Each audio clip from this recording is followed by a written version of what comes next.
Ladies and gentlemen, we've got an opportunity for some questions. If you'd like to ask a question of any of our speakers, and just while you're thinking of a question, I just would like to plug EMR and thank EMR for morning tea. Normally, people are out the doors by the time I get to the thank you for morning tea comment. So thank you to Owen and for providing morning tea. Now, is there a question from the floor? There's a roving mic. Put your hand up, and we have one up the front. Please say your name and who you're from and who you're directing the question to. Thank you. Thank you. My name is Wendy Treasure. I'm with Fortescue Metals Group. My question is to Carl Simic of Sandfire, and firstly, congratulations on a very flash video.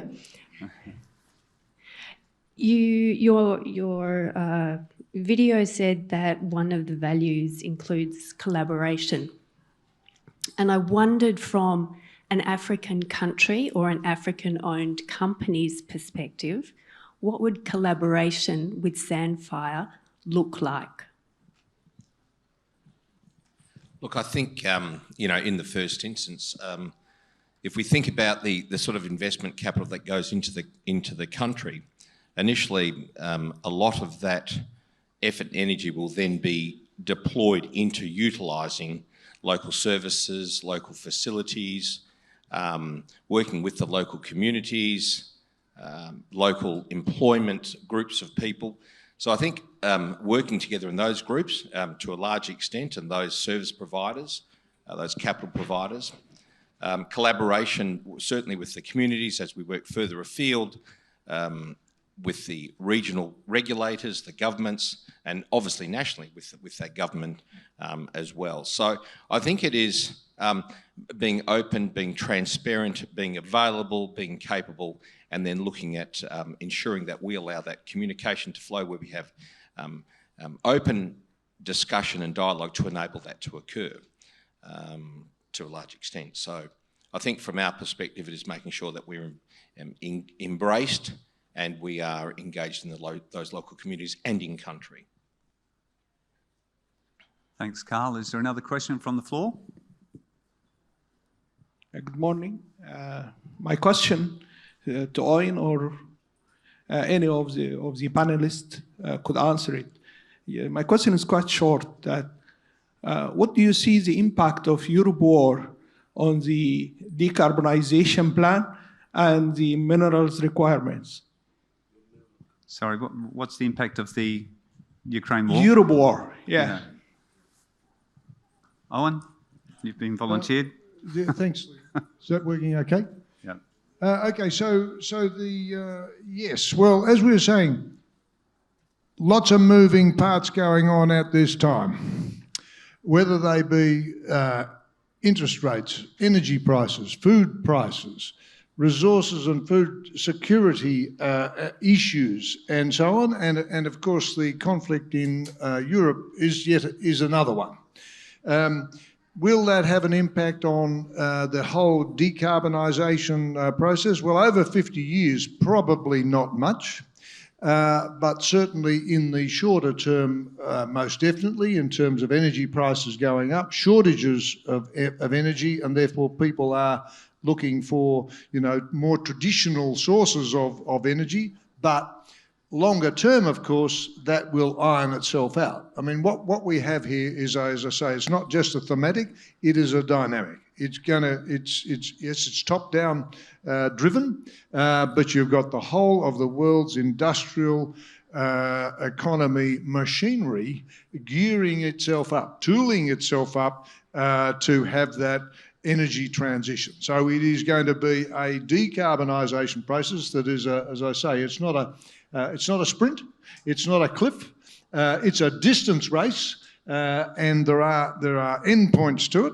as opposed to vanishing points type of thing, and there will be humps and bumps along the way, and what we're seeing there is simply one of those bumps, a rather tragic one, but it is one of those bumps. Thank you. That's my comment, question, answer there, Liam.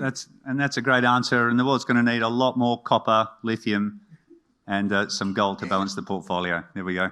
Another question at the front.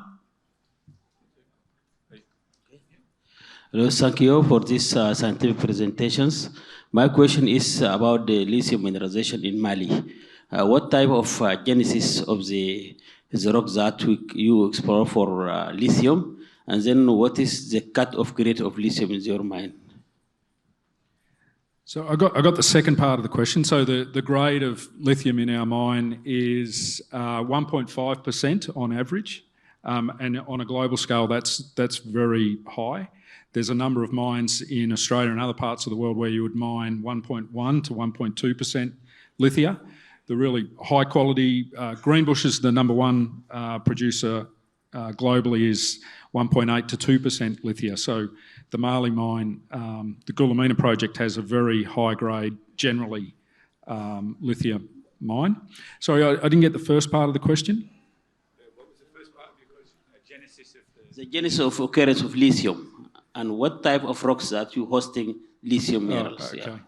The genesis, I'm a metallurgist, not a geologist, so I can point you to our geologist in the booth and we can answer that question more specifically later on. It's hosted in granite. There's some sedimentary coverage over the top, but it's pegmatites, the host of the spodumene mineral. Great, and we're just out. I've got one question just to include Doug from Resolute, and I'd love to see you in your presentation. Congratulations on the discovery at Syama's North. That's terrific. And I'd love to see that you actually show your tax and royalties and the amount of investment that you've made in the country. A lot of people forget about that, and I'd love to see that, if you're operating overseas, to show how much you're putting into the local economy. But my question is, you're listed on the LSE. We're always in the hunt for capital. Mining companies are trying to find the place to get, the best valuation. Is that still work in progress? How is that going? Yeah, look, I think there's been a number of attempts by Australian companies to dual list, and I don't think any of them have fared particularly well, if I'm brutally honest. And I think, most of our liquidity is on the ASX, very low liquidity on the LSE. We continue to work on that, having Terry based in the UK, closer to the operations. That's certainly helping in terms of the interest there. But primary listing remains ASX, and that's where the majority of the liquidity lies. Okay. All right, ladies and gentlemen, morning tea. Please put your hands together to the session speakers. A brilliant session.